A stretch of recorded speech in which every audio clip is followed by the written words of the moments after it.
Дорогие гости, а сейчас мы предлагаем послушать стихи Мусы Джалиля в исполнении детей, учащихся курсов татарского языка и литературы при Татарском культурном центре Ростовской области.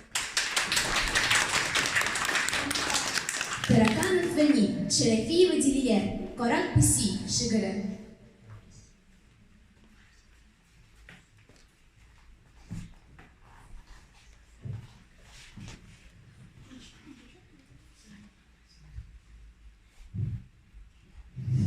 Ландыга, Акмайга, өләшкән күселәр. Мин чаланы сакларга куштым ала писига.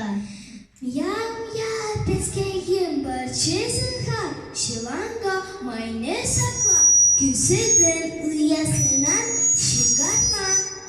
Писи күргәч күселәр, койрыкларны кыстылар, еремеделәр чабышып, ярыкларга постылар.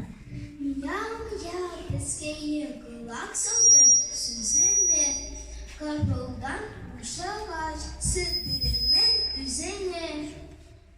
Иртә белән майга килсәм, күзем акайды. Явыз писи бер үзе ялт итергән Акмайны. Мияу-мияу, пескәйем хыянчы, кимсең, саклый торган майыны үзен ашап, беткәнсең.